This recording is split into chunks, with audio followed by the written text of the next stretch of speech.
Assalamualaikum warahmatullahi wabarakatuh. Waalaikumsalam warahmatullahi wabarakatuh. Ya, selamat pagi Pak Farid dan Bapak Ibu sahabat surga.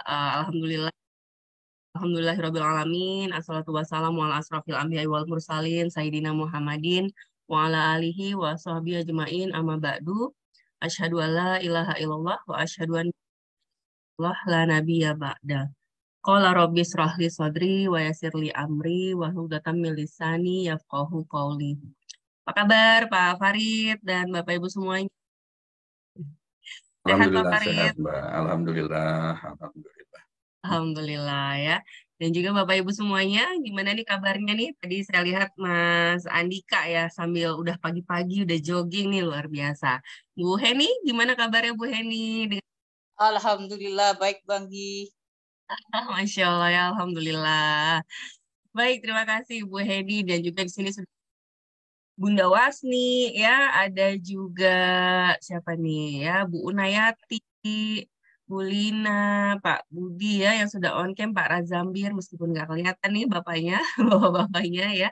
Terima kasih yang sudah bergabung di pagi hari ini dan sudah meng-on-kan kamera videonya ya meskipun di Sabtu pagi pasti tentunya ini kita kalau ibu-ibu banyak sekali agenda yang perlu dipersiapkan ya, tapi alhamdulillah kita masih dimudahkan dan dilancarkan untuk bisa masuk majelis ilmu kembali di weekend hari ini tentunya untuk terus senantiasa kita istiqomah cas ilmu, cas hati gitu ya, agar senantiasa dalam ketaatan kepada Allah Subhanahu wa taala. Baik, dan juga tentunya eh salawat dan salam ya kita curahkan kepada junjungan kita Nabi besar Muhammad SAW beserta keluarganya dan para sahabatnya, dan kita semua senantiasa nanti dikumpulkan ya bersama Rasulullah di surganya Allah ya, amin ya rabbal alamin. Baik, nah Bapak Ibu semuanya, kita hari ini jumpa lagi di Spiritual Journey series ke 118 nih, nggak berasa ya, nambah terus umurnya. Tapi mudah-mudahan menjadi umur kita semua yang umur penuh keberkahan dan juga tentunya majelis senantiasa diridhoi Allah dan diberkahi Allah. Seperti biasa di Spiritual Journey di setengah jam pertama nanti Pak Farid setelah membuka dengan doa akan menjawab nih pertanyaan Bapak Ibu sahabat surga yang sudah dikirimkan di kajian pekan sebelumnya ya. Karena kebetulan kita memang belum ada tidak ada tanya jawab langsung gitu ya. Jadi silakan nanti kalau sepanjang kajian Bapak Ibu ada yang memiliki pertanyaan bisa tuliskan di kolom chat Zoom-nya atau chat face atau inbox Facebook ya, komen Facebook ataupun bisa WA ke saya di Pradita Channel di 0812 1139 1230. Dan nanti baru di sekitar jam setengah 7 biasanya kita akan masuk membahas materi terkait hari ini yaitu nyalakan merahmu. Nah, seperti apa nih kira-kira ya materi ini? Sebelumnya tentunya nanti kita akan bahas dulu nih pertanyaan yang masuk dari Bapak Ibu semuanya. Nah, sambil menunggu teman-teman, Bapak Ibu seperti biasa kita juga live streaming ya di Facebook Pradita Channel. Jadi yang baru bergabung, selamat bergabung dan perkenalkan saya Anggi Pradita, inisiator dari Pradita Channel, dan alhamdulillah di sini juga saya didampingi oleh Pak Farid ya yang senantiasa berkenan untuk berbagi ilmu buat kita semuanya. Eh, apa namanya, kita bisa belajar bareng dan mudah-mudahan dengan belajar bareng ini kita juga bisa mendapatkan banyak manfaat dan juga bisa menjadi wasilah kebaikan buat orang-orang di sekitar kita. Jadi silakan, kajiannya gratis, temanya umum meskipun kita banyak juga ya kaitannya juga karena kita sama-sama, saya dan Pak Farid sama-sama sertifikat trainer magnet rezeki. Jadi kadang-kadang dikaitkan juga dengan ilmu magnet rezeki, mudah-mudahan semakin menambah wawasan dan pengayaan gitu ya. Dan kajian kita ya di live stream channel maupun kita ada rekaman-rekaman yang lamanya memang ya di YouTube Pradita Channel. Cuman untuk sementara belum kita upload, jadi mohon izin Bapak Ibu yang mungkin setelah 100 masalah ya, apabila ada kendala untuk mengikuti live dan mau lihat kajian rekamannya, nah ini bisa langsung saja meluncur ke Facebook Pradita Channel ya. Alhamdulillah di Zoom meeting ini sudah hampir lagi. Hampir 50 orang ya. Dan di Facebook, oh saya belum sempat buka Facebooknya nih ya. Terima kasih yang juga sudah join di Facebook. Nanti biasanya Pak Farid nih yang akan menyapa teman-teman yang di Facebook, dan nanti teman-teman silakan yang di Facebook mau di-share gitu ya ke teman-temannya nih, monggo banget di wall-nya, tinggal di-share ke wall-nya, dan mudah-mudahan jadi banyak teman-teman kita yang bisa ikut menikmati kajian ini dari Facebook-nya ya. Di sini sudah alhamdulillah nih 35 orang ya di Facebook Prayita Channel nih. Terima kasih sudah ramai sekali juga. Dan ya sambil menunggu teman-teman yang lain untuk bergabung, ya silakan masih bisa ngajak tetangganya, sahabatnya, kerabatnya, ya anaknya atau mantu. Ya mudah-mudahan mungkin dapat hidayahnya gitu ya setelah mendengarkan kajian di sini. Di sini izin sambil saya salam dan doa dari teman-teman di kolom chat Zoom dulu ya. Alhamdulillah sini sudah ada Mas Andika. Assalamualaikum semuanya. Kembali lagi bersama saya Andika dari Jakarta untuk Morning Talk kali ini nih ya. Saya juga rajin ikut serta di sini. Terima kasih Mas Andika. Ada juga Bu Heni Sudarto. Assalamualaikum sahabat surga. Alhamdulillah kita bisa mengikuti kajian pagi ini. Sholawat untuk baginda Rasulullah. Semoga Allah senantiasa melindungi Bu Anggi, Pak Farid, dan kita semua beserta keluarga. Mohon doa untuk jamaah kajian Sabtu pagi, Bude Ristiana dan Mbak Usmawati yang umroh. Masya Allah ya, mudah-mudahan dilancarkan umrohnya ya, menjadi perjalanan yang perjalanan spiritual yang diridhoi Allah ya, dan juga umrohnya mabrur. Amin, amin ya rabbal alamin. Kita semuanya juga ya, Allah berikan kemudahan, kesempatan untuk bisa mengunjungi rumahnya Allah. Amin ya rabbal alamin. Juga ada Coach. Assalamualaikum, salam sehat Coach Farid dan Coach Anggi, dan semoga seluruh yang ada di kajian pagi ini selalu dimuliakan dan dibahagiakan serta dilimpahkan rezeki yang amanah. Amin ya rabbal alamin. Terima kasih Coach Nani dari Treasure Bay Bintan teman-teman ya, kalau yang mau liburan nih ya ke Treasure Bay Bintan. Lalu ada Bunda Wasni tentu saja ya dari Citrawati. Selamat pagi Pak Farid, Magi, dan seluruh yang ada di grup Saturday Morning ini. Semoga kita semua selalu berada dalam naungan ridha Allah Subhanahu wa taala. Amin ya rabbal alamin. Terima kasih. Dan Pak Farid tentunya ya yang mendoakan kita semuanya, semoga Allah senantiasa melimpahkan nikmat sehat dan memudahkan segala urusan kita. Baik, nih mohon izin ya saya hanya menyebutkan namanya karena masih panjang sekali, nanti setengah jam udah habis bacain komen ya. Tapi Masya Allah nih salam dan doa Bapak Ibu semuanya pasti dicatat juga nih ya, malaikat-malaikatnya Allah. Ada Pak Arif Fadullah, ada Pak Nur Cahyo, Masya Allah ya, ada Bu Bandia dari Pekalongan, Pak Razambir, Pak Pira, Alhamdulillah Pak Bu Ipah dari Tangerang, Pak Tony Andriana dari Medan ya, Pak Bu Siti Mariam, Alhamdulillah, Bu Eni Rahaini dari Bandung, Pak Eri Yuda ya, Bu Mariamah Jagakarsa, Mbak Yuli Rahmawati ya, Bu Yunita dari Pontianak ya, Alhamdulillah, dan Bu Tati dari Jakarta Selatan, Masya Allah. Waalaikumsalam warahmatullahi wabarakatuh. Doa-doa Bapak Ibu sahabat surga semuanya, mudah-mudahan yang dipanjatkan di sini, yang dilangitkan di sini ya Allah senantiasa kabulkan buat kita semuanya. Amin ya rabbal alamin. Baik, kalau gitu teman-teman semuanya, karena alhamdulillah di sini juga sudah bertambah terus, dan yuk mari kita mulai saja nih kajian pagi hari ini, tentunya masih bersama Pak Farid ya. Oh iya, saya juga baru ngeh nih Pak Farid ya. Minggu lalu kenapa Pak Farid kayaknya apa namanya agak ada yang berbeda gitu ya. Tapi gimana Pak, udah sehat ya hari ini ya, aman ya? Alhamdulillah sudah, Mbak. Alhamdulillah jauh lebih sehat dibanding dengan minggu lalu. Masya Allah. Jadi teman-teman ya, Pak Farid tuh pekan lalu Pak Farid tuh kenapa sih kayak dalam memberikan kajiannya agak-agak unik gitu ya, agak-agak berbeda. Ternyata baru cabut gigi dan sariawan ya Pak Farid ya, kebayang teman ya, sariawannya banyak pula gitu, dan masih berusaha untuk membersamai kita di kajian. Mudah-mudahan Allah cepat sembuhkan ya sariawannya Pak Farid ya, dan bisa terus nih membersamai kita semuanya. Baik, kalau gitu Pak Farid silahkan untuk membuka dengan doa dan menjawab pertanyaan yang sudah masuk ke spiritual journey. Silakan Pak. Baik, terima kasih Mbak Anggi dan Bapak Ibu, teman-teman hadirin kakak adik rahimakumullah. Assalamualaikum warahmatullahi wabarakatuh. Assalamualaikum warahmatullahi wabarakatuh. Alhamdulillah, bismillahirrahmanirrahim. Salatu wassalamu ala rasulillah Sayyidina Muhammadin wa ala alihi wa sahbihi wa mawalah. La hawla wa la quwata illa billah. Asyhadu an la ilaha illallah wahdahu la syarikalah wa asyhadu anna Muhammadan abduhu wa rasuluhu la nabiyya ba'dah. Allahumma shalli ala Muhammad wa ala ali Muhammad. Qala rabbi shrah li sadri wa yassir li amri wahlul 'uqdatam min lisani yafqahu qawli. Qala Allah ta'ala fil Qur'anil Karim. A'udzubillahi minasyaitonirrajim. Ya ayyuhalladzina amanu ittaqullaha haqqa tuqatih wa la tamutunna illa wa antum muslimun. Bapak Ibu, teman-teman hadirin kakak adik rahimakumullah, marilah kita panjatkan puji dan syukur kehadirat Allah Subhanahu wa taala. Seperti biasa, saya ingin menyampaikan bahwa Allah itu memberikan kebahagiaan, kenyamanan, kenikmatan, anugerah yang tidak berbilang, rezeki yang berbatas langit, sesuatu yang tidak mungkin kita hitung. Masya Allah, luar biasa, tetapi kadang kita tidak pernah menyadari bahwa sebetulnya hidup kita itu sudah sangat baik, sangat bahagia, sangat nyaman, dan sangat tenang.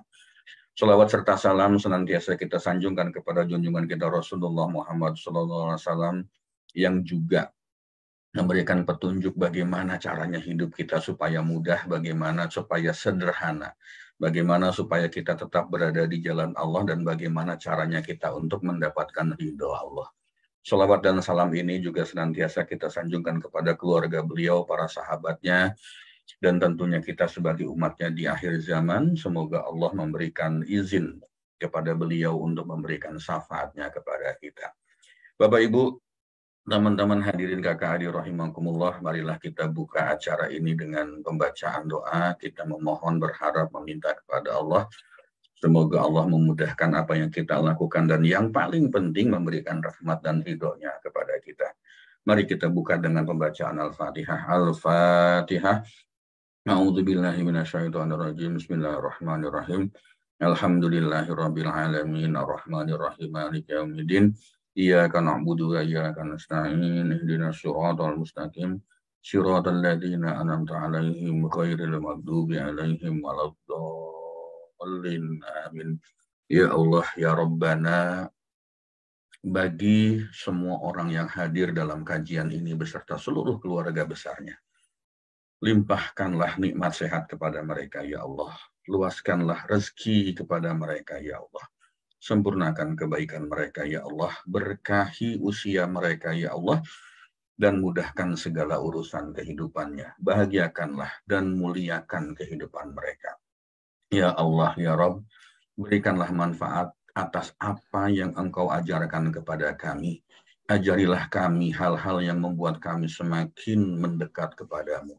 Berikanlah kami kemudahan dalam belajar, ya Allah. Berikanlah kami kemudahan dalam menerima ilmu dan kebaikan-Mu, ya Allah. Sehingga kami semakin dekat dengan rahmat dan ridho-Mu.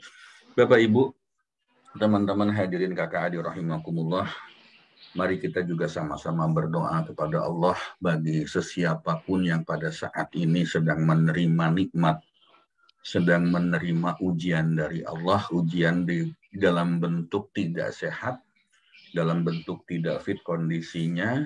Semoga Allah angkat penyakitnya, semoga Allah mengembalikan kesehatannya, dan semoga Allah memudahkan segala urusannya. Ya Allah, ya Tuhanku, Engkaulah Tuhan manusia. Hilangkanlah penyakit mereka, ya Allah. Berikanlah kesembuhan karena Engkau adalah Maha Penyembuh.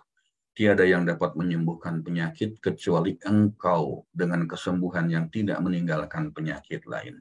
Ya Allah, jadikanlah sabar serta sholat sebagai obat untuk penyembuhannya. Al-Fatihah. A'udzubillahi minasyaitonirrajim. Bismillahirrahmanirrahim. Alhamdulillahirabbil alamin arrahmanirrahim maliki yaumiddin.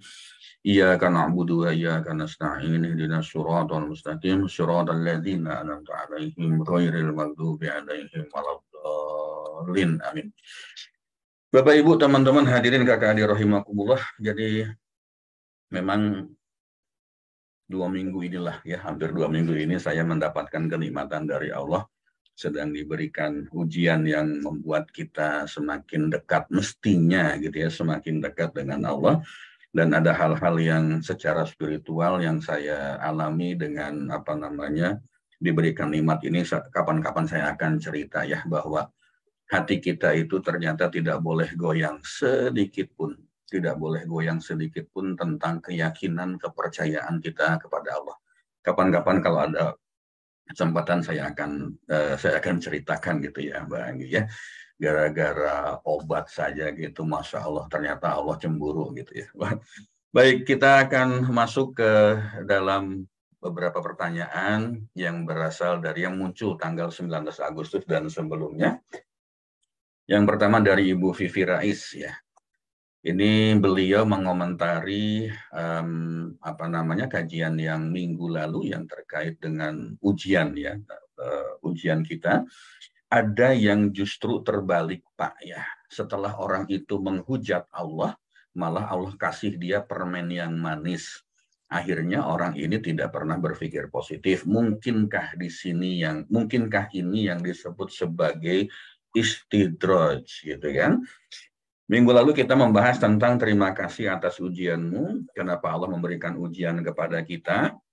Kemudian ada satu topik bahasan, subtopik bahasan, ketika kita diuji apakah kita mau ngamuk-ngamuk, ketika kita diuji oleh Allah apakah kita mau marah-marah, ketika kita diuji oleh Allah apakah kita mau menghujat Allah, dan ternyata banyak yang seperti itu, tidak sedikit, banyak yang seperti itu ya.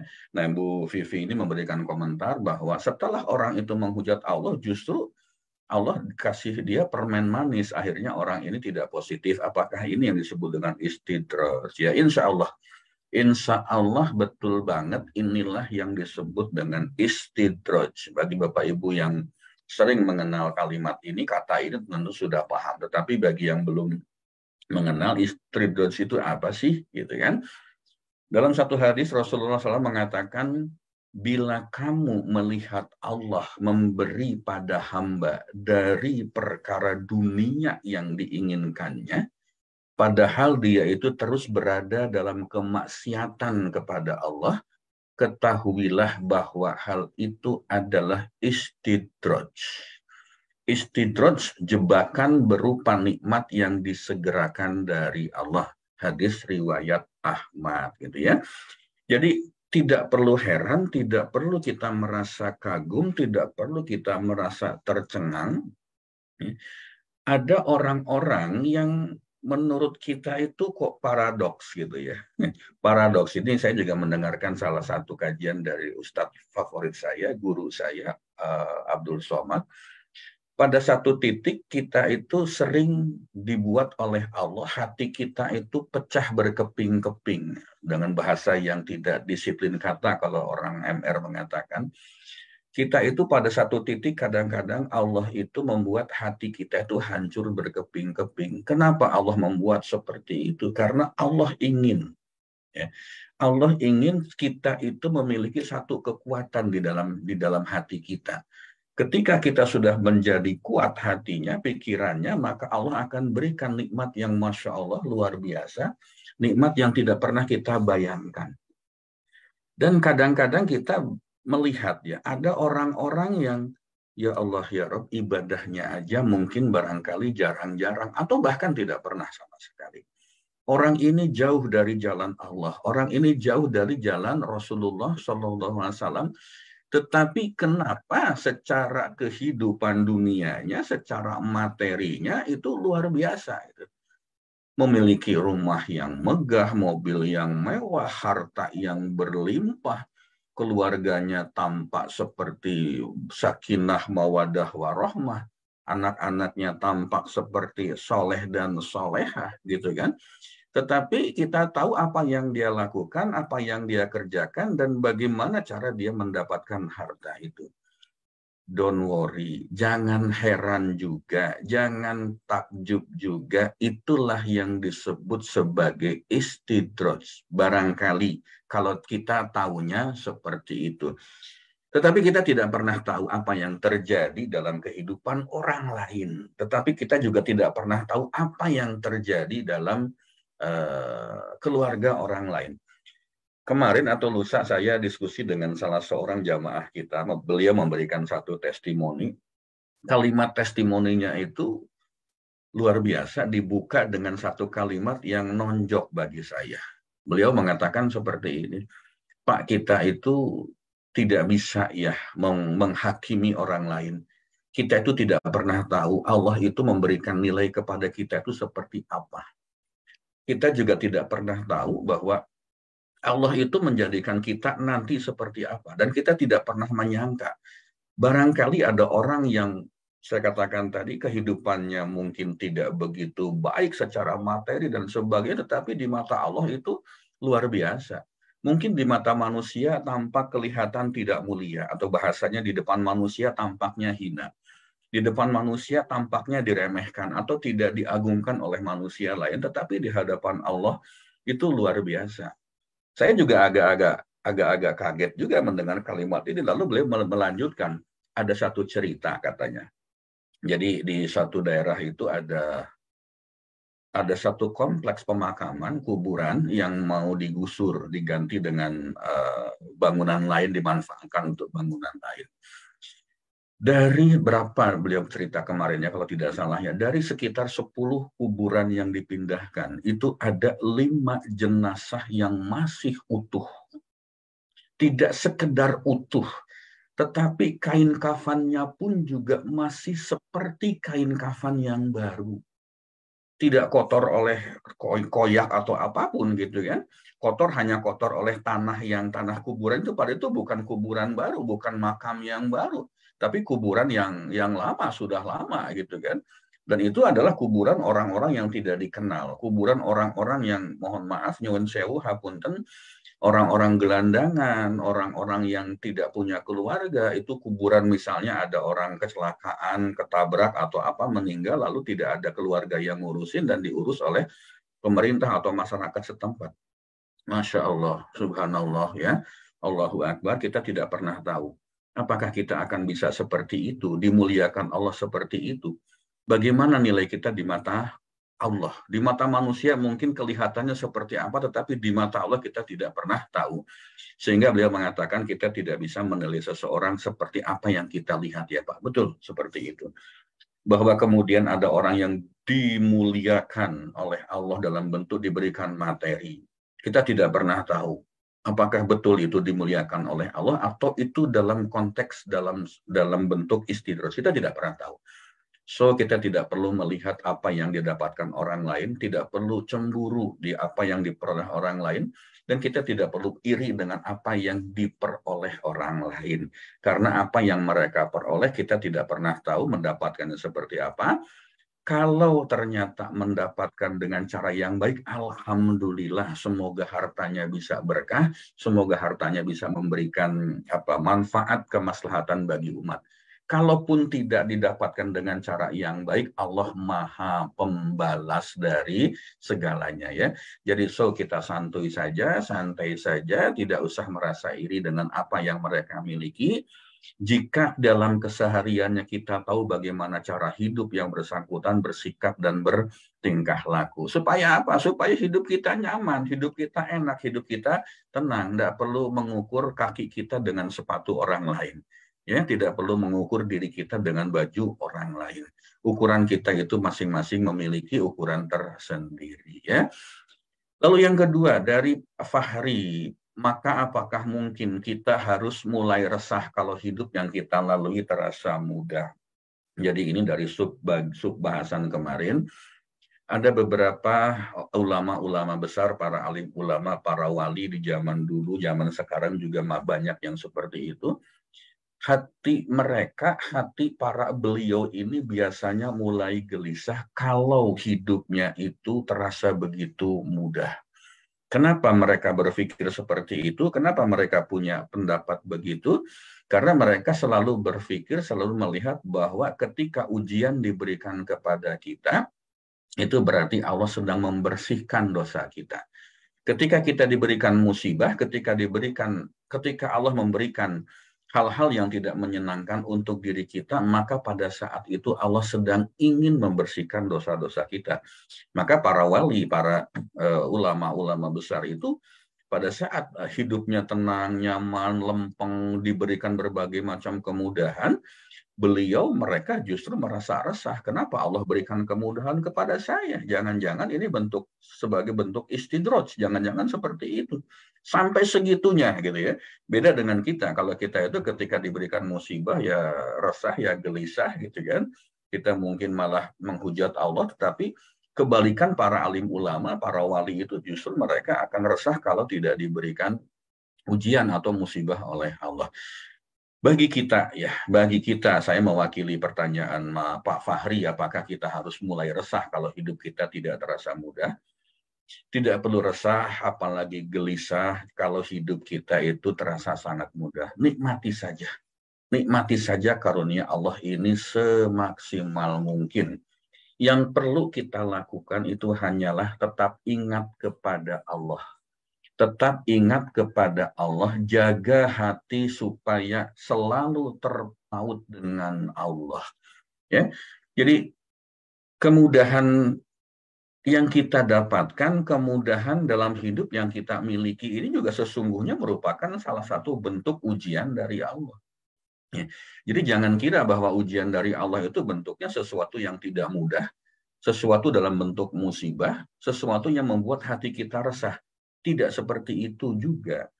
Justru kemudahan itu dalam kemudahan, kelimpahan, ya harta yang luar biasa yang diberikan oleh Allah kepada kita, sesungguhnya itu juga merupakan salah satu bentuk ujian. Jadi Allah itu akan memberikan ujian kepada kita, satu dalam bentuk ketidakmudahan, dalam bentuk kesulitan, dalam bentuk kekurangan, dalam bentuk persoalan yang tidak kunjung selesai. Ya. Yang kedua, ujian itu dalam bentuk kemudahan, kelimpahan, kenyamanan, kebahagiaan. Nah, persoalan yang sering terjadi, banyak orang yang lulus ujian ketika diberikan ketidakmudahan. Banyak orang lulus ujian ketika diberikan musibah. Banyak orang lulus ujian ketika diberikan sesuatu yang membuat kita itu susah lah bahasanya ya. Kadang-kadang saya mesti mencampur antara bahasa disiplin kata atau tidak disiplin kata. Ilmu MR, magnet rezeki yang dibentuk ya, diinisiasi oleh Pak Nasrullah itu ada satu jurus disebut dengan disiplin kata. Jadi bagaimana kita selalu mengucapkan kata-kata yang sifatnya positif. Tetapi dalam konteks belajar ini kadang-kadang saya mesti campur-campur supaya memudahkan kita memahami ya. Banyak orang lulus ujian dalam konteks ketidakmudahan, dalam konteks kesusahan, kesulitan atau musibah. Dan sebaliknya tidak banyak orang yang lulus ujian ketika diberikan kemudahan. Nah ini persoalannya. Kita melihat kemudahan, kelimpahan yang kita miliki itu seolah-olah bukan ujian, seolah-olah itu merupakan satu anugerah, satu pemberian dari Allah yang tidak perlu kita pertanggungjawabkan. Padahal itu semua juga sebagai bentuk ujian. Jadi tetaplah waspada ya supaya ujian kemudahan itu kemudian tidak diganti menjadi satu hal yang tidak mudah bagi diri kita. Jadi Pak Fahri, kalau hidup kita sekarang sudah terasa begitu mudah, nikmati saja, tidak perlu resah. Karena apa? Karena ini juga merupakan satu ujian dari Allah Subhanahu wa Ta'ala. Jangan sampai gara-gara kita diberikan kemudahan lalu kita lupa kepada Allah. Nah, itulah juga yang nanti akan kita bahas pada pertemuan pada topik hari ini, ya. Itu sementara Mbak Anggi, seperti biasa saya minta waktu 30 detik ya untuk break. Silahkan Mbak. Baik, ya, terima kasih Pak Farid untuk jawabannya ya. Jadi, Masya Allah ya, bagaimana kita tadi ya kalau dengar cerita dari Pak Farid terkait dengan kisah pembongkaran kuburan. Nah, jadi bagaimana ya kita fokusnya tinggal mengeceknya ke diri kita. Jadi tidak untuk menilai orang lain, tapi kita justru lebih banyak mengecek diri kita ya, apakah yang kita lakukan itu bisa sudah mendapatkan ridho Allah dan apakah yang kita lakukan itu memang benar-benar sudah di jalan Allah ya. Jadi ini Mas Fahri ya, apapun yang pun sudah hidup, istiqomahkan hati untuk senantiasa terpaut pada Allah ya, benar sekali. Terima kasih Mas Fahri. Masya Allah, jadi dan teman-teman semuanya, nah inilah kenapa kita mesti sering-sering ya masuk majelis ilmu, karena tadi godaannya, ternyata banyak orang yang lulus ujian itu justru pada saat dikasih ujian sesungguhnya gitu ya, ujian persoalan dan sebagainya. Tapi kalau ujiannya berupa kenikmatan, ini yang mudah sekali buat kita tergelincir. Nah mudah-mudahan apapun nikmat yang Allah berikan dalam bentuk ujian atau kenikmatan gitu ya, tapi Allah senantiasa jaga kita selalu dalam petunjuknya ya, amin ya rabbal alamin. Baik, dan kita akan masuk ke tema kajian di hari ini series ke-118 terkait dengan nyalakan merahmu gitu ya. Jadi berpacu di jalanan, apalagi tanpa hambatan, sungguh mengasyikkan ya. Berpacu dengan kendaraan yang prima, apalagi lengkap dengan segala kelengkapan yang memang sungguh menyenangkan. Tapi kenapa harus ada lampu yang menghentikan lajuku? Kenapa pula aku harus berhenti saat lampu itu menyala? Apa tidak boleh aku terus melaju sesuai mauku? Nah, ini yang Pak Farid akan bahas karena kita pasti penasaran nih ya dengan tema pembahasan ini. Mudah-mudahan banyak hal yang kita akan dapatkan dari kajian yang diberikan oleh Pak Farid. Nah, kepada Pak Farid dipersilakan. Baik, Bang Anggi, terima kasih banyak teman-teman hadirin kakak adik rahimakumullah. Izin sebentar ya untuk menyapa teman-teman yang ada di Facebook.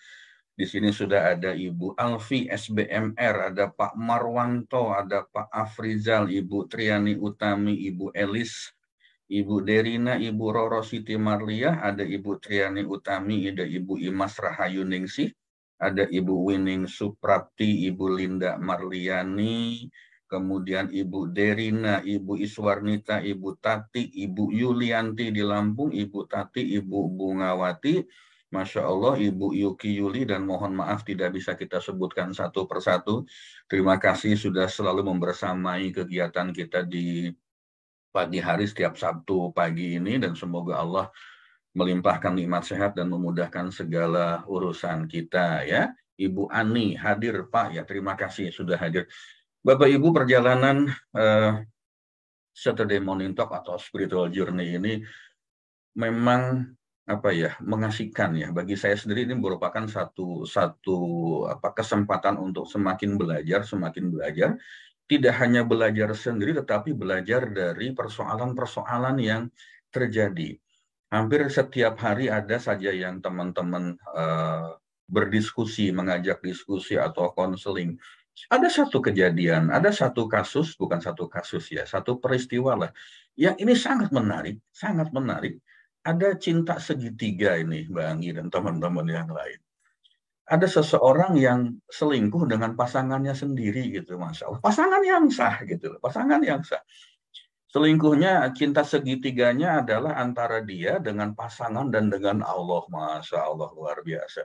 Ini udah berbulan-bulan kita melakukan diskusi dengan yang bersangkutan, ya. Udah berbulan-bulan kita mencoba menganalisa, mencoba untuk melihat dari berbagai macam sisi, termasuk kita menggunakan jurus-jurus yang ada di Mana Rezeki dengan Garpu Tala. Dan memang Garpu Talanya, ayatnya atau istikharah bil Qur'annya itu menunjukkan ketika Allah itu cemburu, Masya Allah. Ya, ketika Allah itu cemburu, Masya Allah, luar biasa, tidak mudah ternyata gitu ya, tidak mudah ternyata. Gara-gara seseorang ini terlalu mencintai pasangannya, lalu Allah cemburu dan Allah berikan rasa tidak nyaman, tidak bahagia di dalam hati orang tersebut. Ini menarik ya, sampai kemarin juga masih kami bahas bersama dengan beliau gitu kan, dan luar biasa. Sampai satu titik akhirnya beliau mengatakan, oke, Pak, oke Pak, nyalakan lampu merahnya supaya saya berhenti untuk saya berhenti terlibat dalam cinta segitiga ini, Masya Allah, luar biasa. Jadi menarik, itu yang menarik bagi saya.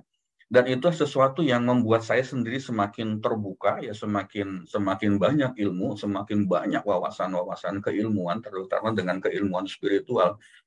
Betapa ketika Allah itu cemburu, Masya Allah, luar biasa. Ya, luar biasa. Dan ketika kita cemburu saja dengan pasangan kita, gitu, itu luar biasa. Hati nggak nyaman. Apalagi kalau Allah cemburu. Termasuk saya dicemburui oleh Allah itu kemarin. Saya punya Mbak Anggi sedang ada proses untuk cabut gigi. Nyabut giginya bisa sampai 1 jam lebih gara-gara memang tidak mudah. Udah gitu disuntiknya sampai 4 kali, 5 kali, Masya Allah, ngilunya kayak apa gitu kan. Lalu saya periksa lagi ke dokter mengatakan, wah ini boleh mau minum obat yang sekali minum itu 24 jam merasa sakitnya hilang, nggak mau dok, gitu. Tapi harganya mahal katanya. Berapa harganya? Sekitar 20.000, ya nggak apa-apa lah daripada ngilunya nggak sembuh-sembuh gitu kan. Nah setelah diberikan obat oleh dokter itu, sugesti saya muncul, wah Ini saya nggak perlu berobat yang lain nih. Dengan obat itu ya pasti sembuh gitu kan. Pasti ngilunya hilang gitu kan. Saya beli, saya minum, ternyata nggak ada efek terhadap sakitnya saya itu gitu. Nggak ada efeknya. Saya mikir lagi kenapa, oh jangan-jangan Allah itu marah dengan saya. Gara-gara keyakinan saya itu bertumpu kepada obat tadi, bukan bertumpu kepada Allah. Sebetulnya yang menyembuhkan kita tuh kan bukan obatnya, tapi Allahnya. Allah yang berkehendak menyembuhkan kita, bukan obat. Bukan sama sekali bukan obatnya. Lalu sembuhnya dengan obat apa, Mbak? Obat yang harganya Rp400 per butir dibandingkan dengan Rp20.000 per butir. Masya Allah. Disitulah Allah tunjukkan kemahakuasaannya. Ayo lo Farid, lo macam-macam menganggap bahwa obat yang mahal itu yang menyembuhkanmu, aku bikin kau tidak sembuh. Betul-betul terjadi.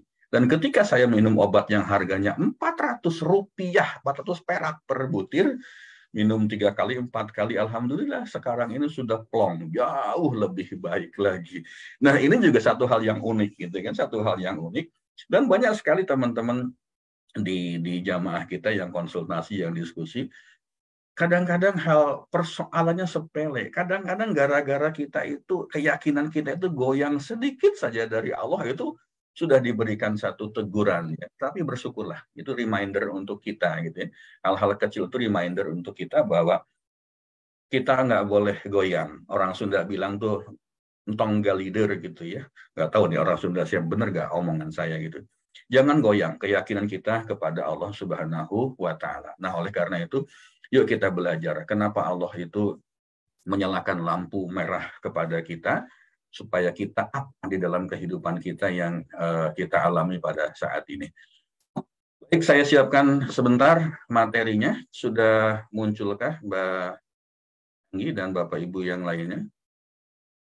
Ya, sudah Pak. Oke. Nyalakan merahmu. Ya. Hidup ini kan kadang-kadang naik turun ya Mbak Anggi ya. Kadang-kadang enak ya, kadang-kadang tidak ya, kadang-kadang bahagia, kadang-kadang juga tidak bahagia gitu kan.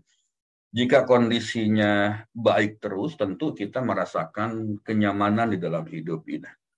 Tetapi sebaliknya, kalau kondisinya tidak baik, apa yang kita rasakan gitu kan. Nah, pertanyaan saya sekarang adalah, siapa di antara kita yang saat ini hidupnya sedang diberikan kelapangan? Ya. Siapa di antara kita, di antara jamaah yang hadir ini, yang pada saat ini hidupnya diberikan kenikmatan kelapangan? Ayo silahkan. Sampaikan di dalam chat Zoom-nya, sampaikan di dalam chat Facebook-nya, atau ada yang mau open mic juga boleh, Mbak Anggi, diberikan diberikan kesempatan. Siapa di antara kita yang saat ini hidupnya sedang diberikan kelapangan, kelimpahan? Silahkan Mbak Anggi. Baik, ya. Silahkan Bapak Ibu yang mau sharing live juga boleh ya. Sudah saya open untuk unmute. Dan silakan bisa menuliskan di kolom chat Zoom atau Facebook-nya nih. Siapa yang merasa di sini sedang diberikan kelapangan oleh Allah? Baik. Belum ada yang ini. Apa semua sedang diberikan ujian semua nih? Di Facebook sudah ada tuh Mbak. Sudah ada ya. Oke. Alhamdulillah saya rezeki. Kata Pak Zainal ya. Alhamdulillah. Di Facebook saya Pak Farid katanya. Bunda Iroh ya. Ada juga Bunda Fitri Wahyuni saya. Start. Alhamdulillah. Ya. Kemudian sebentar. Ini. Oke, kemudian di sini Bunda Sunarsi, alhamdulillah saya ya, Bunda Sri Mulyati, alhamdulillah, Bunda Bungawati, kalau saya sih setelah mengenal ilmu magnet rezeki, saya merasa hati selalu lapang, Masya Allah ya. Bunda Bandiah, alhamdulillah masih diberikan kecukupan ya. Bunda Yunita, ada kelapangan tapi bukan materi, tapi dalam bentuk yang lain ya, alhamdulillah. Bunda Unehati, alhamdulillah dikasih untuk melunaskan umroh, Masya Allah ya, berkah. Bunda Heni diberikan kelapangan dan masih bisa hadir di kajian. Alhamdulillah. Bunda Fairuz, alhamdulillah berkah. Pak Herman, alhamdulillah saya diberikan kesehatan ya. Oh, deh, angkat deh. Kemudian juga ada Pak Zainal. Ya, kemudian ada Pak Muhammad Azmi Tamam, alhamdulillah hidup semakin berkah. Bunda Ani, alhamdulillah ke lapangan ya. Tapi juga ini ada sahabat kita yang sedang alami kesehatan dan masalah ya. Silakan Pak Farid. Oke, baik. Di Facebook ini banyak juga ada Ibu Mbak Fitri atau Ibu ya, saya Ustadz Ibu Roro, alhamdulillah saya, Bu Nuku, saya alhamdulillah saya hati diberikan kelapangan, Bu Linda diberikan kemampuan, diberi Ibu Yuli mulai berasa demikian, bisa sholat 5 waktu dengan baik, anak-anak bisa sholat tanpa disuruh, lihat kelakuan anak bisa memaklumi, semuanya romantis terus, alhamdulillah. Ibu Oi dan Ibu Irawati naik motor dari Cikarang ke Babelan, nggak capek ngurus paspor, dimudahkan dapat jamaah daftar umroh, alhamdulillah. Banyak banget ya. Ketika kita diberikan kelapangan, kesehatan prima, keluarga sakinah, mawadah, warohmah, anak-anak soleh dan solehah, yang harta juga yang melimpah, mungkin posisi tinggi, mungkin bisnisnya lancar banget. Apa yang kita rasakan ketika satu atau beberapa unsur itu terpenuhi? Ya, apa yang kita rasakan? Alhamdulillah, semuanya terasa begitu indah, gitu ya. Diberikan kelapangan oleh Allah, semuanya pasti terasa begitu indah, terasa bahagia, terasa nyaman, nikmat, lancar, dan sebagainya. Semuanya terasa begitu mudah. Apapun yang dilakukan, semuanya mudah dan indah, bikin hati ini bahagia. Kalau Allah sedang membukakan pintu rezeki kita ya, dan memudahkan pintu rezeki kita, usaha yang kecil pun jadi sebab datangnya rezeki.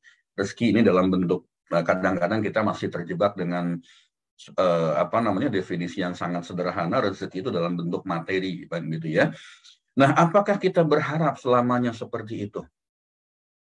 Ya, apakah kita berharap selamanya kita seperti itu? Semuanya pasti, siapapun pasti berharap mendapatkan seperti itu. Tetapi pertanyaan berikutnya, apakah bisa akan selamanya seperti itu? Nah, boleh dibuka lagi Mbak Anggi. Pertanyaan saya adalah, ketika kita diberikan kelapangan oleh Allah, kemudahan oleh Allah, terasa begitu indah, terasa begitu nyaman, terasa begitu bahagia, apakah kondisi seperti ini akan selamanya seperti itu?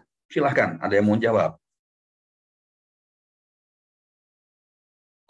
Belum tentu Ibu Unayati, ya. Apalagi, apakah selamanya akan seperti ini? Ya, apakah kelapangan ini selamanya akan kita rasakan? Ibu Bandiah tidak, gitu. Mas Andika belum tentu, Bu Sunarsi belum tentu, Pak Fairuz tidak ada yang abadi. Ibu Erna tidak selalu, Ibu Heni tidak, Heni Triana tidak selalu, gitu kan? Apalagi, gitu ya. Nah, baik, kalau memang seperti itu, pertanyaan berikutnya tidak bisa dijamin ya Ibu Juraida, Bu Sri Mulyati tidak. Oke, Bu Yuli selalu lapang hati dalam keadaan apapun, gitu ya. Nah, inilah kita yang akan kita belajar pada saat ini. Rahasia Allah, Pak Ustadz, menurut Pak Fitri, pasti ada naik dan turunnya Ibu Roro. Bu Siti Maryam tidak seperti itu. Pertanyaan berikutnya, siapa yang hari ini, saat ini, hidupnya terasa tidak lapang? Monggo. Siapa di antara kita yang pada hari ini hidupnya terasa tidak lapang? Barangkali contohnya sedang tidak begitu sehat dalam diri kita, gitu kan? Barangkali sekarang ini keluarganya belum akur, barangkali saat ini anak-anaknya masih belum sesuai standar soleh dan solehah, gitu kan? Barangkali materinya sedang belum berlimpah, barangkali posisi jabatan yang belum gerak-gerak, belum promosi, belum mutasi misalnya, atau mungkin bisnis kita belum bisa berlari dengan cepat, bisnisnya belum lancar misalnya begitu. Ayo, siapa di antara kita yang pada saat ini kondisinya seperti yang saya jelaskan barusan? Monggo, silahkan dibuka chat Zoom-nya. Belum lapang di sisi bisnis Ibu Heni. Ibu Sukaina alhamdulillah diberi ujian sedang tidak sehat. Oke. Apalagi Ibu Sukaina tadi, Ibu Tiwi, saya Pak Farid, Mbah Husen, saya Pak, Ibu Tiwi, keluarga belum akur, Ibu Suryani, anak-anak belum ketemu jodohnya, Masya Allah, Ibu Suwarni. Bu Fauzia, saya sering pusing akhir-akhir ini, gitu kan. Ayo, siapa lagi? Bu Raskia, saya Pak, ada lagi. Yang pada saat ini Allah sedang tidak berikan kelapangan, Ibu Teti. Alhamdulillah saya dan keluarga sudah seminggu sedang tidak sehat. Alhamdulillah Bu Teti, semoga Allah berikan kesehatan ya, mengembalikan stamina kita. Ibu Fitri, anak belum mau kuliah. Nah, Ibu Ipah sedang diuji tidak sehat dan belum harmonis dengan pasangan. Sedang tidak sehat minggu ini. Ibu Ika, Ibu Heni lagi belajar lapang dada Pak, gitu kan. Ibu Roro di Buji Nikmat tidak sehat, bisnis online juga belum bagus ya. Masya Allah, Masya Allah, luar biasa. Kok jangan-jangan malah lebih banyak yang tidak bahagianya. Anak belum dapat jodoh, Ibu Emma. Ya. Jangan-jangan ini yang lebih ramai yang sedang tidak nyaman. Jangan-jangan sedang ramai yang tidak bahagia. Jangan-jangan sedang ramai yang tidak merasakan kenikmatan gitu. Nah, apa yang kita rasakan pada saat kita sedang tidak diberikan kelapangan oleh Allah? Apa yang kita rasakan? Kalau memang jatahnya sedang tidak diberikan kelapangan oleh Allah, ya, semua usaha yang kita lakukan itu kok sepertinya tidak menampakkan hasil. Ketika Allah sedang tidak memberikan kelapangan kepada kita, sudah bergerak, sudah ikhtiar sekeras apapun, sebaik apapun, kok sepertinya tidak ada dampaknya, tidak ada hasilnya, gitu kan? Ini Pak Ihsan Agung, saya Pak sedang tidak sehat, ekonomi sedang tidak baik, anak juga belum baik. Ibu Alfi, ekonomi belum bagus, hubungan dengan terumbu karang belum pulih sepenuhnya, Masya Allah. Luar biasa ya, luar biasa kok rasanya yang jawab ketidaklapangan lebih banyak daripada yang kelapangan tadi. Itulah kita.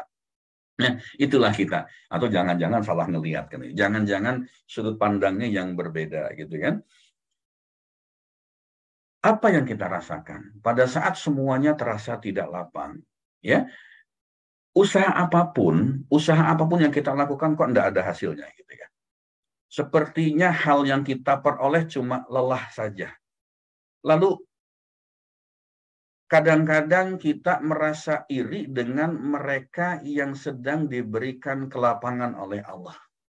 Kadang-kadang muncul rasa kecil hati. Kadang-kadang muncul rasa iri hati. Nah, apakah kita berharap selamanya seperti itu? Saya yakin, kami yakin, kita semua yakin, tidak ada seorang pun yang berharap untuk kita selamanya seperti ini. Pertanyaan berikutnya, apakah ketidaklapangan ini selamanya akan kita alami? Yuk, saya buka lagi pertanyaannya. Mbak Anggi, boleh dibantu?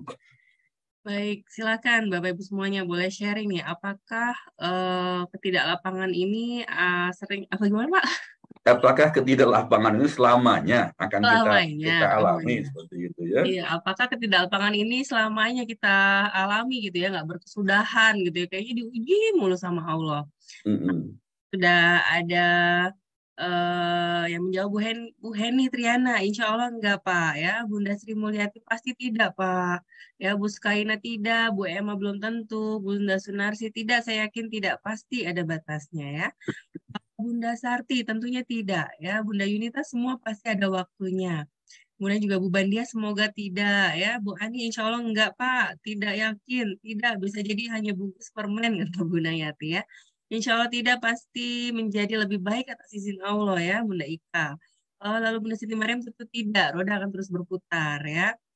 Sama nih Pak Azmi ya, tidak akan selamanya hidup seperti roda berputar ya. Bunda Suraida cuma cara pandang aja yang harus perlu diubah ya, Masya Allah. Mas Andika pastilah terbatas dan Bunda Ipa ya, insya Allah tidak pasang surut ya, seperti itu. Oke. Baik di Facebook juga banyak, insya Allah tidak juga Allah pasti akan memberikan yang terbaik. Saya yakin akan segera berubah jadi lebih baik. Insya Allah tidak selamanya, yakin Allah mampukan kita untuk bangkit. Tidak, Pak. Masya Allah luar biasa. Nah inilah yang akan kita pelajari. Lalu di dalam kehidupan kita, di dalam kita berlalu lintas, ketika kita mengendarai kendaraan, ya, apapun bentuk kendaraan kita itu selalu melihat ada lampu lalu lintas, gitu ya. Ada lampu lalu lintas. Kita semua tahu, semua paham. Lampu hijau itu kita boleh jalan, lampu kuning itu kita mesti hati-hati, hati-hati siap-siap untuk berjalan, atau hati-hati siap-siap untuk berhenti. Dan lampu merah itu kita mesti berhenti secara total. Jangan coba-coba nyelonong. Jangan coba-coba kita melewati lampu merah. Kalau kita tidak mematuhi lampu merah, maka kita akan disemprit, akan ditilang oleh polisi, oleh petugas yang ada di situ. Lampu hijau dipersilahkan jalan terus. Demikian juga di dalam kehidupan kita. Ya, demikian juga di dalam kehidupan kita. Kita bayangkan kalau di satu perempatan, satu perlintasan, di situ tidak ada lampu merah, tidak ada lampu pengatur lalu lintas, atau ada lampu pengatur lalu lintas tetapi sedang tidak berfungsi. Maka bisa dipastikan kondisi jalan itu pasti sangat tidak beraturan. Pasti sangat tidak beraturan. Nah, pertanyaannya adalah, kenapa Allah itu juga menciptakan lampu lalu lintas, menciptakan lampu merah dalam kehidupan kita? Kenapa Allah itu menciptakan lampu merah untuk mengatur kehidupan kita? Ini kan pertanyaan yang sederhana.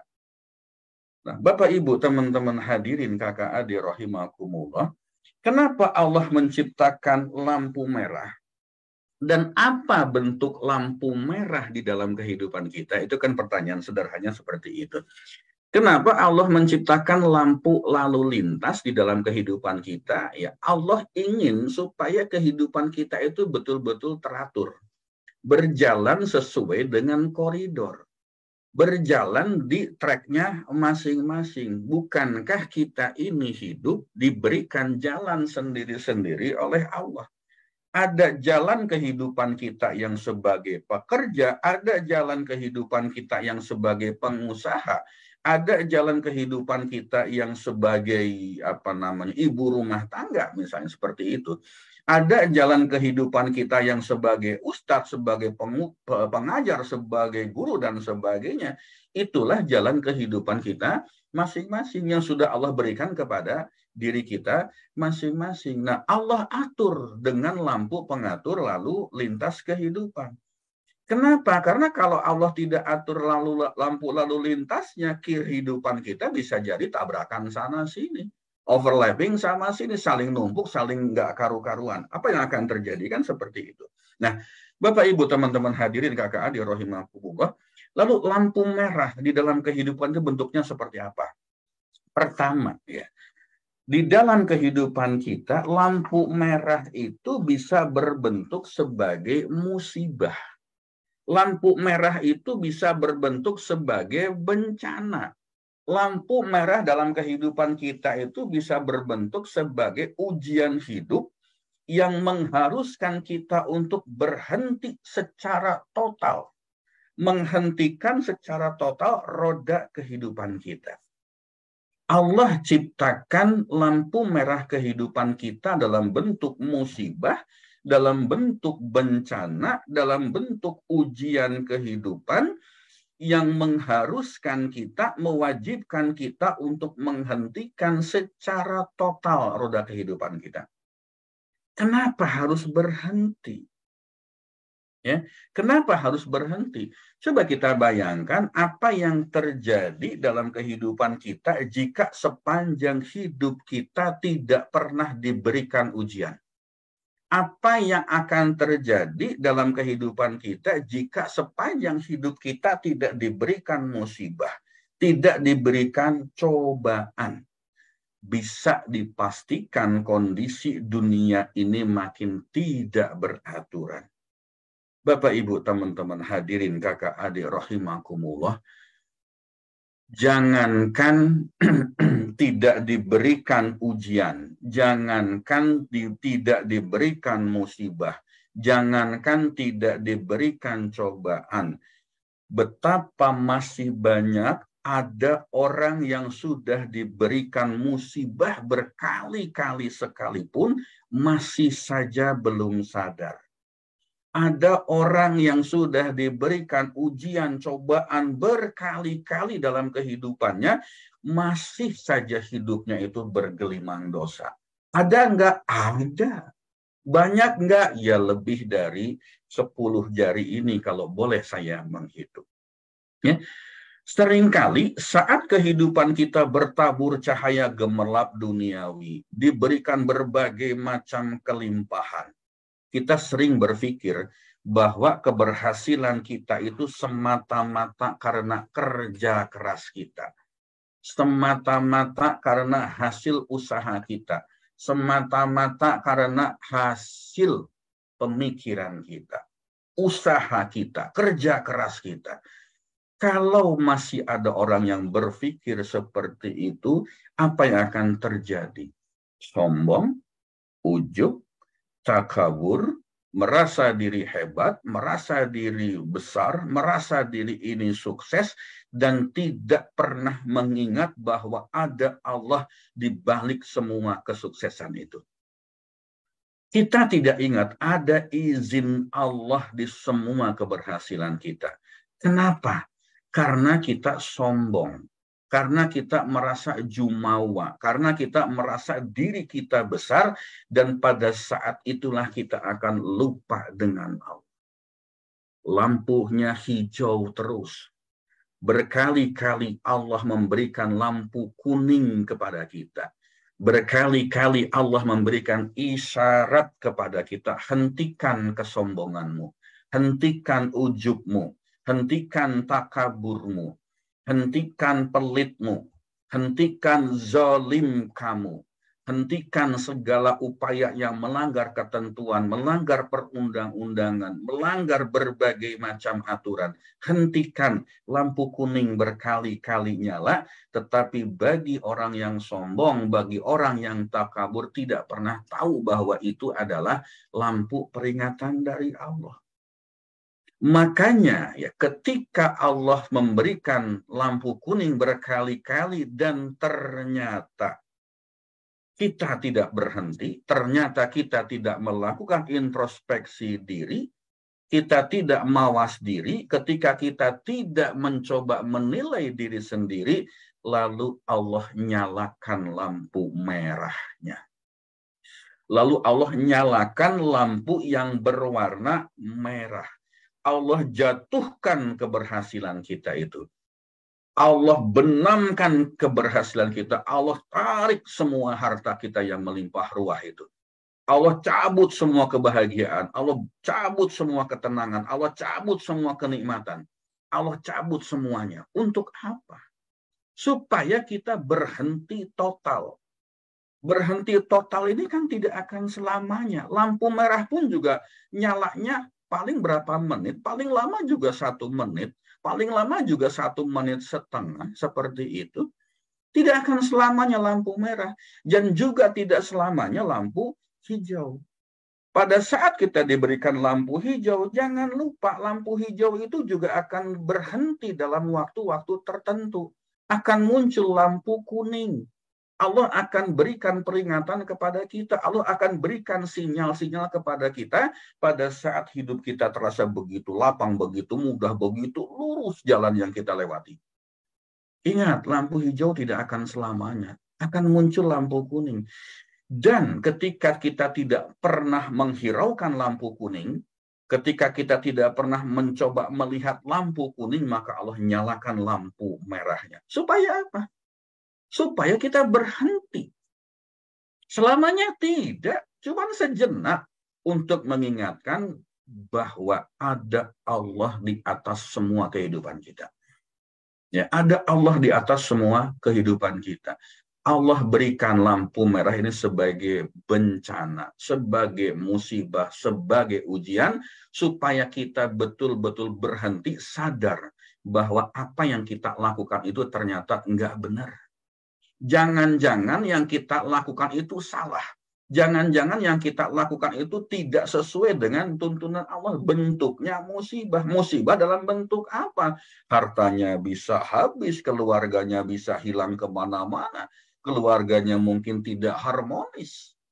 Ya, perusahaan kita mungkin juga tidak bisa berjalan dengan baik, bahkan mungkin juga bangkrut. Karir kita mungkin mandek, bahkan mungkin kena PHK. Karir kita juga mungkin mentok, bisa jadi seperti itu. Itu sebetulnya adalah salah satu bentuk lampu merah yang diberikan Allah kepada kita. Kenapa? Allah sayang. Allah sayang. Lampu merah yang dinyalakan oleh Allah itu sebagai pertanda Allah itu sayang dengan kita. Gampang contohnya. Sederhana contohnya. Kalau kita punya anak di rumah, ya. Kita punya anak di rumah. Kemudian anak kita itu senang main game. Main game ini memang bikin kecanduan gitu kan. Anak kita asik main game. Asik bermain game, kemudian belum sholat. Nggak inget sholat. Belum makan, nggak inget makan. Pertanyaan saya, apakah kita akan membiarkan anak kita larut dengan permainannya? Apakah kita akan biarkan dia larut dengan main gamenya itu? Boleh berikan jawaban, Mbak Anggi? Boleh berikan kesempatan untuk teman-teman memberikan jawaban, silahkan. Oke, ya, di sini sudah ada Bunda Emma ya menjawab tidak ya. Bu Nayati tidak, Mas Andika tidak, Mbak Yuli tidak, Bu Heni, Bu Sarti pasti enggak Pak ya. Itu bentuk tanda sayangnya ibu kepada anak, orang tua kepada anak begitu ya Pak Farid. Pasti kita pun juga tidak ingin anak kita berlarut-larut seperti itu ya Pak Farid. Betul. Ya, pasti tidak akan saya biarkan anak diingatkan. Oke. Bapak Ibu, teman-teman hadirin kakak adik rahimakumullah. Gampangannya begini kalau anak kita kecanduan main game gitu kan. Dikasih tahu sekali masih belum berhenti. Gitu kan. Dikasih tahu 2 kali masih juga asik bermain. Dikasih tahu beberapa kali masih juga nggak mau berhenti. Terus kira-kira apa yang akan Bapak Ibu lakukan? Coba. Dikasih tahu sekali nggak nurut. Diingatkan nggak nurut juga, masih main terus. Kira-kira terakhir apa yang akan kita lakukan? Coba. Bentuk nyatanya apa nih Bapak Ibu? Kayak yang dilakukan nih kalau anak udah dikasih tahu ya masih aja main game terus atau dan sebagainya ya. Kira-kira apa yang dilakukan ya? Ini ada Bu Bendia. Oh, itu sering telepon ke anak Pak, padahal sudah dewasa. Bunda Fitri HP-nya diambil HP-nya, diambil HP-nya, diambil paksa ambil HP-nya ya. Negor dengan agak keras ya. Pak Razamir juga ambil paksa HP-nya. Mas Andika nih ya, ingatkan terus dengan kata-kata sebelum mengingatkannya dengan fisik. Baik. Bu Suwarni terus sabar diingatkan, suruh stop mana yang wajib dilakukan. Wow, Kak Fahri ya. Dipeluk aja anaknya terus dibesar. Dihukum, dideketin dan bilang lebih keras suaranya ya. Masya Allah. Ayo, nah Bapak Ibu, teman-teman hadirin kakak adik, terus diingatkan, terus dikasih tahu, dideketin dan sebagainya, itu adalah cara kita ya. Barangkali yang paling tepat itu ya sudah ambil HP-nya, ambil alat gamenya, lalu kita suruh dia sholat, lalu suruh kita makan dulu. Habis itu silahkan lanjutkan lagi. Demikian juga dengan Allah. Ketika kita asik dengan kehidupan kita, ketika kita asik dengan dunia kita, ketika kita betul-betul berada di jalan yang lurus, lampunya hijau, kita lupa dengan Allah, lupa dengan ketentuan Allah, lupa dengan kehidupan yang diatur oleh Allah, maka Allah berikan warning, diingatkan sekali. Kayak anak kita main game. Diingatkan 2 kali, diingatkan 3 kali, ketika barangkali yang keempat diingatkan berkali-kali kita masih nggak ingat juga, masih asik main game juga, masih asik dengan dunia kita, masih asik dengan duniawi kita, masih asik dengan kegiatan kita, maka Allah akan ambil HP-nya, maka Allah akan ambil alat gamenya, maka Allah akan ambil semua kenikmatan yang kita miliki.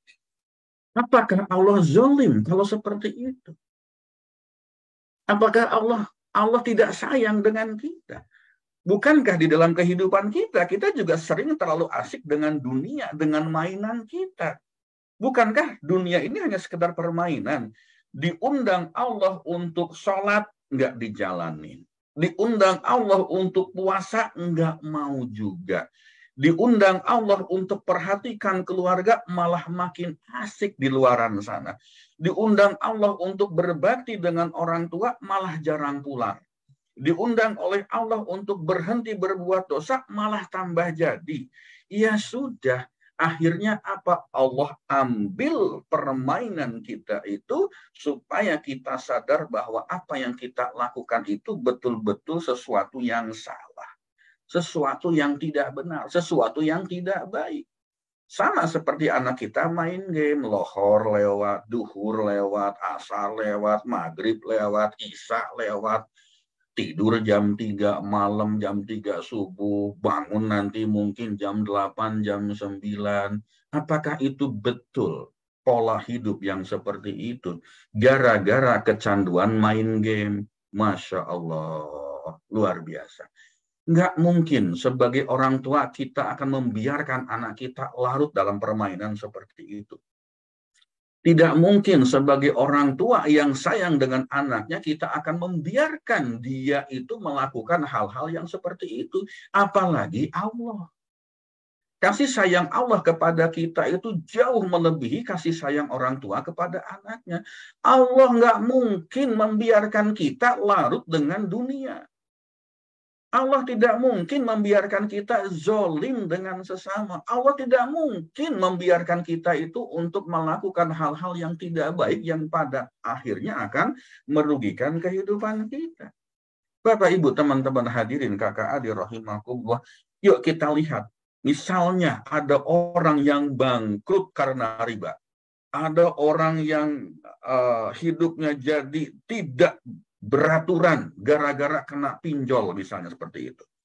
Bisnisnya hancur, kerjaannya hilang, keluarganya berantakan. Apakah itu tanda Allah murka dengan yang bersangkutan?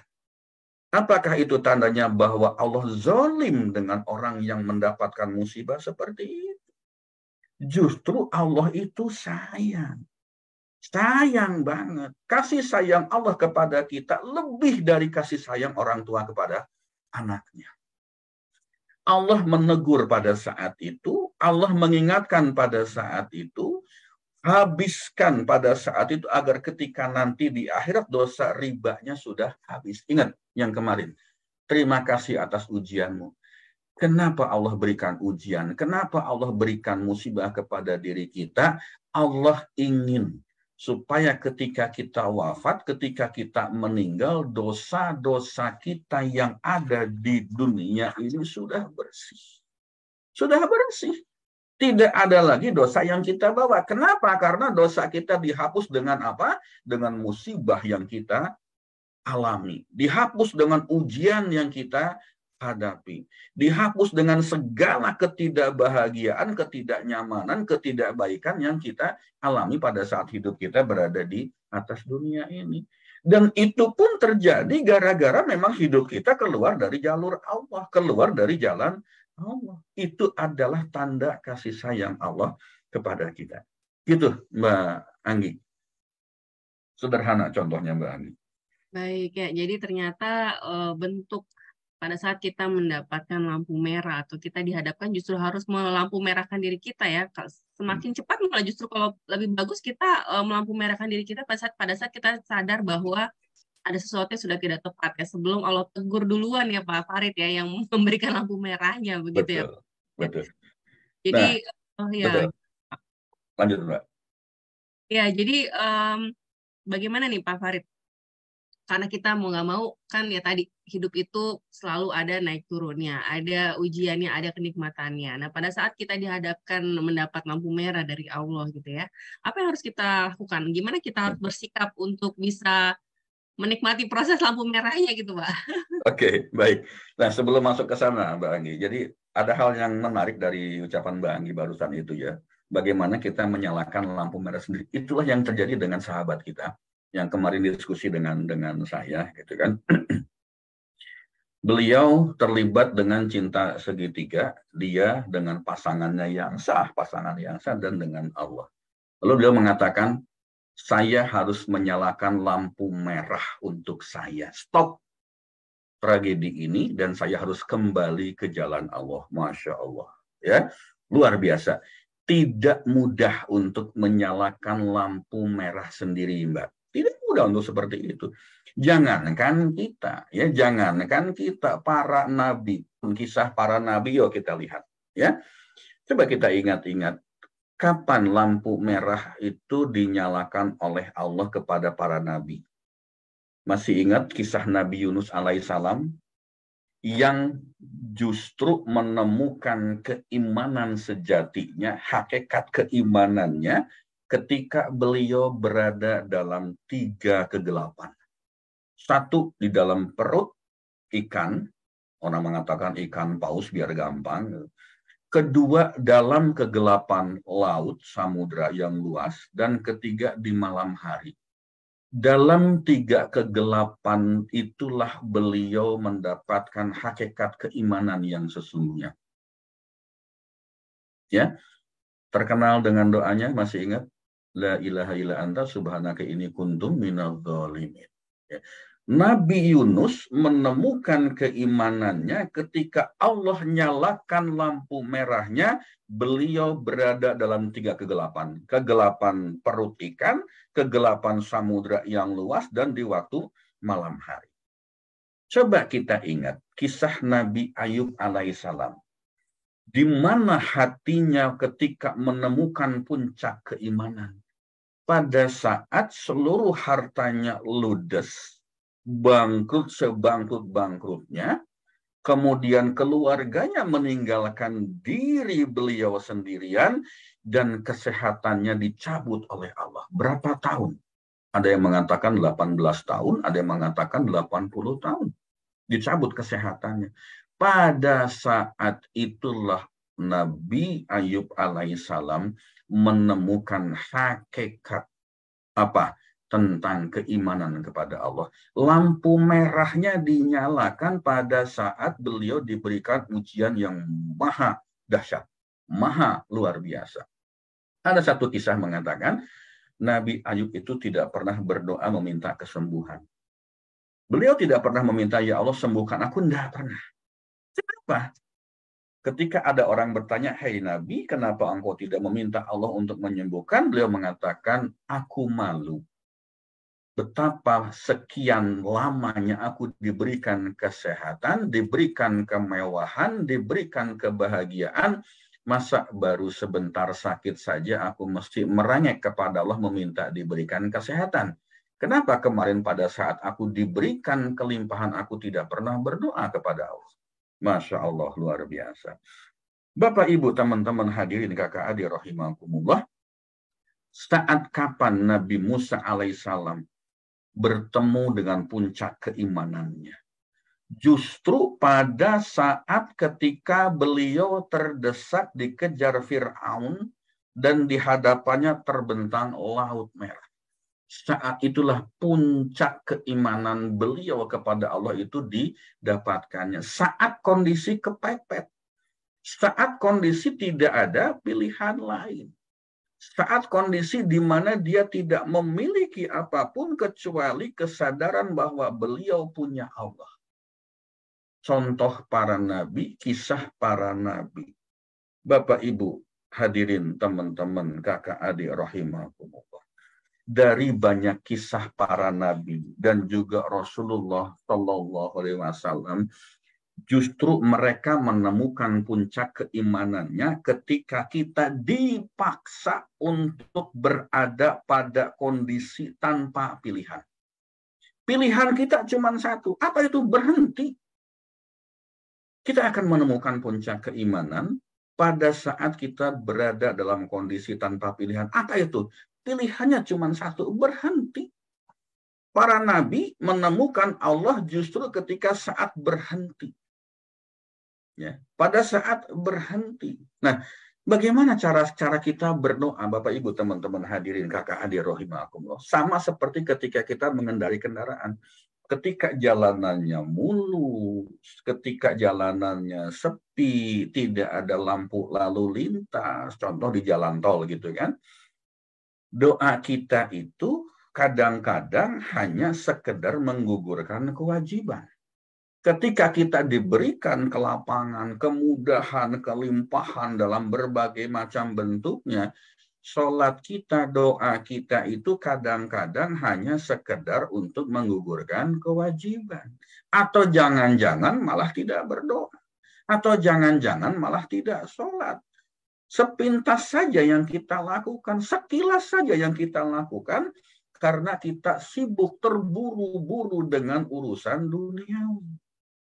Ketika kita berkendara di jalan tol, jalanannya lapang, jalanannya luas, tidak ada lampu merah, tidak ada hambatan, kita jalan dengan kencang. Ya, kita jalan dengan kencang, kita jalan dengan ngebut, dengan kecepatan tinggi. Demikian juga dalam kehidupan kita. Sholat pun kadang-kadang iya, kadang-kadang tidak. Berdoa pun kadang-kadang iya, kadang-kadang tidak. Kan seperti itu. Nah, bagaimana Allah mengembalikan kita kepadanya? Diberikan lampu merah, diberhentikan dalam musibah, diberhentikan dalam bentuk ujian, diberhentikan dalam bentuk keterpurukan. Kenapa Allah berikan itu? Allah itu hanya ingin kita mendekat kepadanya. Allah cemburu kalau kita terlalu dekat dengan dunia. Allah cemburu kalau kita terlalu sibuk dengan urusan dunia. Allah cemburu kalau kita tidak pernah memperhatikannya lagi. Bukankah itu yang kita rasakan ketika misalnya pasangan kita terlalu sibuk dengan urusannya? Laki-laki sebagai suami kan kadang-kadang cemburu, kadang-kadang marah kalau istrinya tidak memasakkan, tidak memperhatikan, istrinya ikut kegiatan di luar terus kemana-mana. Tidak pernah ada di rumah, rumah tidak pernah dibersihkan, rumah tidak pernah diurus, tidak pernah dirawat, dan sebagainya. Demikian juga sebaliknya. Seorang istri akan cemburu, akan marah kalau suaminya ada di luar terus, nggak pernah pulang. Alasannya sibuk, urusan kerja, alasannya sibuk, urusan bisnis. Tidak pernah memperhatikan dirinya. Nah, kadang-kadang kita pun juga cemburu kalau anak kita sudah besar. Sibuk di luaran, kegiatan, ada sekolah, ada ekstrakurikuler, ketemu dengan teman-temannya. Kita pengen ngajak anak kita jalan-jalan pun sudah nggak mau lagi karena mereka sudah punya komunitas tersendiri. Bukankah itu membuat kita cemburu? Demikian juga dengan Allah. Ketika kita sibuk dengan hal-hal yang sifatnya duniawi, kita sibuk dengan hal-hal yang sifatnya menjauhkan diri kita kepada Allah, pada saat itu Allah cemburu. Kalau Allah sudah cemburu, Allah marah. Marahnya bukan berarti dia zolim dengan kita, tetapi Allah marahnya supaya kita kembali kepada Allah. Bapak, Ibu, teman-teman hadirin, kakak adik rahimahullah, ada yang perlu kita ingat. Ketika kita diberikan persoalan dalam hidup, don't worry, be happy. Ketika Allah mengirimkan persoalan, mengirimkan masalah, Allah sudah pastikan akan memberikan paket lengkap dengan solusinya. Pasti ketika Allah memberikan masalah kepada kita itu sepaket dengan solusinya. Nggak perlu repot-repot mikir bagaimana solusinya. Nggak perlu capek-capek bagaimana kita mencari jalan keluarnya. Yang kita mesti lakukan cuma satu, fokus berdoa kepada Allah. Biarkan Allah yang menunjukkan langkah-langkah selanjutnya. Ini sama seperti ilustrasi yang sering saya berikan. Ketika kita masuk perguruan tinggi, ketika kita misalnya mau naik kelas, pasti ada ujian akhir. Ujian akhir semester. Siapa yang membuat soal ujian? Guru atau dosen? Siapa yang punya jawaban dari ujian itu? Soal ujian ya pasti guru atau dosen itu. Demikian juga dengan Allah. Siapa yang memberikan ujian kepada kita? Allah. Dan siapa yang punya jawabannya? Ya pasti Allah. Lalu apa yang mesti kita lakukan? Ya fokus aja, kita deketin Allah aja, kita tanya aja dengan Allah. Nggak perlu repot-repot ikhtiar yang justru menjauhkan diri kita dari Allah. Tidak perlu repot-repot kita berupaya untuk mencari solusi sendiri. Kenapa kita tidak tanya langsung kepada si pemberi ujian? Si pemberi yang pembuat soal ujian kita itu. Nah, Bapak Ibu teman-teman hadirin kakak adik rahimakumullah, lalu apa yang mesti kita lakukan ketika kita diberikan ujian? Ini pertanyaannya Mbak Anggi tadi. Apa yang kita mesti lakukan ketika lampu merah sedang menyala? Ya sudah, berhenti. Ya sudah, kita cuma bisa menunggu kapan lampu hijau menyala kembali. Ketika lampu merah menyala, nggak mungkin kan kita nyelonong. Nggak mungkin kan kita turun dari kendaraan kita, nggak mungkin kita marah-marah ke sekeliling kita, nggak mungkin dong kita ini bertanya kiri kanan, depan belakang, atas bawah. Kenapa lampu merah? Kenapa lampu merah ini menyala? Berapa lama lampu ini menyala? Kan nggak seperti itu. Apa yang kita lakukan ketika lampu merah menyala? Ya berhenti. Berhenti menunggu sampai lampu hijau kembali menyala. Nanti pada saat lampu hijau, ya sudah kita gantian jalan. Kita berjalan. Demikian juga pada saat Allah memberikan lampu merah dalam kehidupan kita. Jangan dipaksakan jalan, nggak usah repot-repot. Berhenti aja dulu.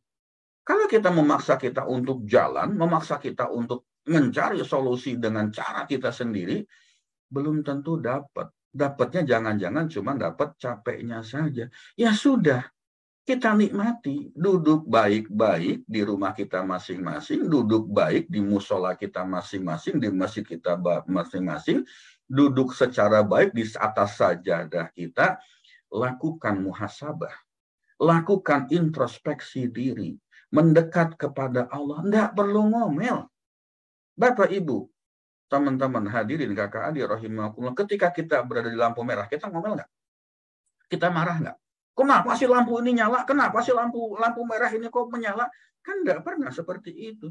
Percuma juga kita ngomel, percuma juga kita marah-marah. Lawang lampu merah itu juga memang sudah menyala, dan itu juga pasti ada batas waktunya, nanti pasti akan hijau lagi. Demikian juga dalam kehidupan kita. Nggak usah ngomel, nggak usah marah, nggak usah ngamuk-ngamuk. Nggak perlu sampai menghujat Allah, percuma. Nggak bakal cepat jadi hijau juga itu lampu merah kehidupan kita kalau memang belum waktunya. Sebagaimana rezeki kita tidak akan jadi lancar kalau kita semakin mengutuk takdir, semakin menghujat Allah. Kembalikan saja kepada Allah, karena pasti Allah menghendaki yang terbaik untuk diri kita. Jadi itu, Mbak Anggi, ketika kita di stop oleh Allah, ketika Allah menyalakan lampu merah untuk kehidupan kita, ya nggak usah ngomel, nggak usah marah-marah, apalagi menghujat Allah, ya tunggu aja. Lampu merah kan nggak lama juga. Sebentar lagi juga pasti hijau, gitu kan. Pasti hijau, demikian juga kehidupan kita. Allah memberikan ujian, nggak usah ngomel-ngomel. Bentar lagi juga lewat ujian kita. Itu, Mbak Anggi. Terima kasih. Baik, Masya Allah Pak Farid, terima kasih nih untuk pencerahannya ya dari tema hari ini, yaitu nyalakan merahmu ya. Jadi bagaimana ternyata justru lampu merah itu adalah bentuk tanda kasih sayangnya Allah untuk mengingatkan kita ya, ibaratnya perempatan tadi ya, kalau nggak ada rambu lalu lintas ya, nggak ada lampu merah, hijau ataupun kuning, itu kita akan saling berterabasan gitu ya, jadinya mungkin kita menerabas hal-hal yang dilarang Allah. Nah, justru pada saat kita dihadapkan pada lampu merahnya Allah, ya tadi kita bagaimana kalau di magnet rezeki, berarti bagaimana kita tetap menjaga diri kita untuk tetap tenang ya, karena hati tenang rezeki datang gitu kan ya, hati nggak tenang rezeki nggak jadi datang ya. Sama halnya pada saat kita mendapatkan lampu merahnya Allah, maka ya tadi lebih banyak kita evaluasi dan nggak perlu marah-marah juga ke orang-orang sekitar dan sebagainya ya. Masya Allah, terima kasih nih Pak Farid untuk pencerahannya. Boleh Bapak Ibu ya silakan dituliskan di kolom chat nih apa pembelajaran, apa aha momennya, apa manfaat terbaik yang didapatkan dari kajian yang diberikan oleh Pak Farid, insight apa yang didapatkan oleh teman-teman semuanya ya. Sini ada Pak Maman nih ya di Facebook. kadang kita mengeluh dan bersedih dengan diambilnya salah satu nikmat dari Allah. Padahal Allah masih menetapkan beribu-ribu nikmat lainnya yang belum kita sadari ya, Masya Allah. Itu tadi ya, kita terkadang fokusnya pada persoalan dan nggak ingat bahwa sebenarnya Allah sudah berikan banyak kenikmatan yang jauh lebih banyak lagi dibandingkan persoalan kecil yang kita hadapi pada saat itu ya. Jadi mudah-mudahan ini semakin membawa kita di sini ya ada Bu Emma introspeksi diri dan evaluasi diri ya. Jangan-jangan kita memang lagi tadi memang ada waktunya kita men-stop diri gitu ya, dihadapkan pada lampu merah ya. Kemudian Pak Amar Rozak ya, Masya Allah sangat berguna sekali ilmunya, terima kasih. Bunda Sri Mulyati, Masya Allah, tabarakallah, booster pagi luar biasa, tetap semangat, Alhamdulillah Bunda ya. Coach Nana, Masya Allah, Allah memberikan masalah sepaket dengan solusinya, luar biasa. Lalu juga ada Fahri nih ya, nih luar biasa nih ya, kayaknya konten creator ya, tulisannya bagus-bagus banget nih Kak Fahri ya. Syahdan, berkawan dengan air, mata malah Allah janjikan, bersentuhan dengan surga. Masya Allah ya. Karena kebahagiaan tertinggi adalah saat Allah cinta, ketenangannya saat Allah ridho, kesedihannya terdalam, saat Allah murka, sisanya tak mengapa, terserah Allah saja ya. Masya Allah, dan terima kasih nih bunda-bunda makin sadar bahwa dunia ini tidak ada yang abadi ya. Ingat nikmat yang lain di saat ada ujian, yakin ada jalan keluar ya. Lalu juga melatih rasa yakin sama Allah itu penting. Allah hanya akan membantu hambanya selama si hamba ini percaya penuh padanya ya. Jadi yakin saja tadi ya. Setelah lampu merah pasti akan ada waktunya kembali lagi ke lampu hijau gitu kan ya. Jadi pasti setiap persoalan yang kita hadapi itu sudah ada solusinya. Nah, kadang kalau kita fokus ya pada marah-marah, ya fokus ya pada reaksi yang tidak positif gitu ya, kalau di magnet rezeki akhirnya kan kita dihadapkan pada jendela buram ya, solusi yang sudah Allah berikan itu kita jadi kayak nggak bisa lihat gitu ya.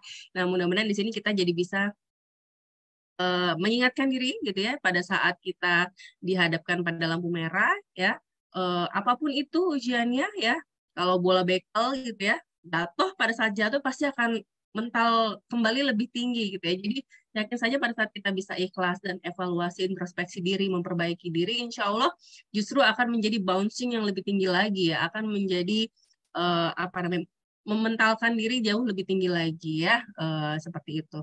Baik, Alhamdulillah, terima kasih Pak Farid dan teman-teman semuanya yang sudah membersamai di kajian pagi hari ini Spiritual Journey series ke-118 ya. Mudah-mudahan banyak manfaat yang didapatkan.